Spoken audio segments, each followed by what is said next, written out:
I got a friend named Jimmy I've known for a long time. He sent me a message this morning saying, hey, looks like Russell Brand is talking about what you're working on, which is like not exactly what Russell was talking about, but Jimmy's close. A confederacy of independent autonomous communities that are food independent and energy independent, that use cryptocurrencies to trade with one another and use information technology to communicate with one another, but each community is fully independent and fully autonomous. Russell Brand on one of his podcasts is saying, hey y'all, we need to build, he didn't say y'all, but we need to build a distributed hyper-local communities that are using permaculture to grow our food and keep it local, and to use crypto to do local trade. I wouldn't agree with that part necessarily. That's a big red flag. By the way, when a person starts talking about crypto, I need you to fold your arms and I need you to apply every measure of scrutiny that you can to make sure this person's not trying to scam you out of money, because that is a real thing that happens. All that aside, America's already that thing. It's already that distributed place. That's actually what the U.S. Census Bureau calls the nation of small towns. There's 300 million Americans who live in communities smaller than Oklahoma City and smaller than Indianapolis. And a massive, massive number live in unincorporated communities or small towns. And the young people are moving out of the big cities into the small towns because that's where the opportunities are, that's where the costs are low. So let me tell a story real quick, because he's right, but he's sort of like missing the point. A couple of generations ago, right after World War II and then into sort of the 60s, there was a brief time, when a starter family could get a starter home.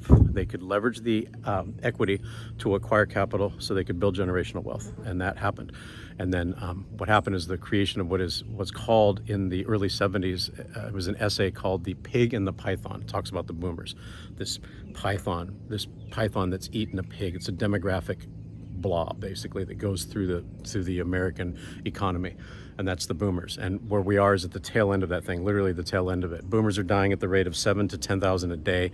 They have accumulated a massive amount of wealth. Mostly they inherited it from their parents, and yet their spending patterns suggest, not just spending patterns, but what is showing up in the estate data is they're not passing it on to their offspring.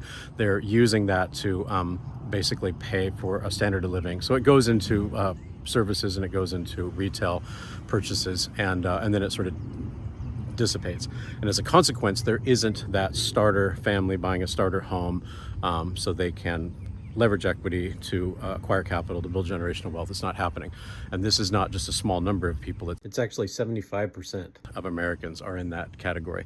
And these aren't bums. These are like poorly capitalized boomers who had an economic setback due to health. This is Gen X couples. These are veterans. These are handicapped. These are all these people. These are the least of these, my brethren, paraphrasing my buddy Jesus. So what we need to do is actually resurrect a solution for that. And people want to do it the normal way, which is to say, let's just build a smaller house and sell it cheaper, which is like kind of missing the whole point.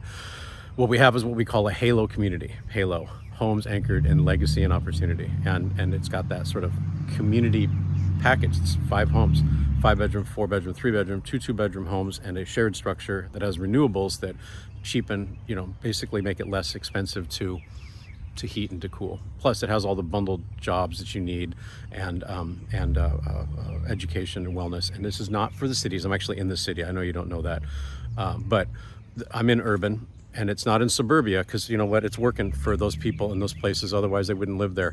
But for a growing number of people who are leaving the areas because it's too expensive and there aren't the opportunities, they're going into what's called exurbia. That is just beyond suburban, but still growing.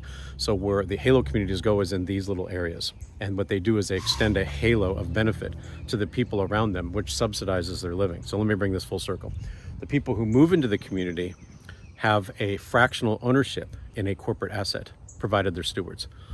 I know that that's all fancy language, but hear me out here. A starter family can leverage a starter asset in a corporatized asset, right? They can leverage the equity to acquire capital to build generational wealth. So that's where we are with it. We're basically returning the benefit and just creating a better economies of scale package than the single family home. And I think that actually historically, there will be a recognition at some point that trying to cram everything into a single house and then all of this industrialized scale had its place, but it doesn't scale for everywhere. And we can come up with an alternative packaging that is actually more functional in the place where most Americans live. And it's not incompatible with the normal way of doing things. It just ends up being one that has a more distributed social fabric, if you will, without requiring the government to do it. So that's what the Halo communities are. And yes, you can do trade between the different communities. That's a great idea. You don't have to use crypto. And in fact, when a person's talking to you about how to do it, that's a real red flag. The engine goes under a hood for a reason. I like engines, man. I like it.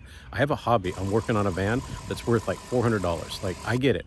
But the engine goes under the hood for a reason. The thrilling part of the engine is pushing the gas pedal and having it go. I don't know.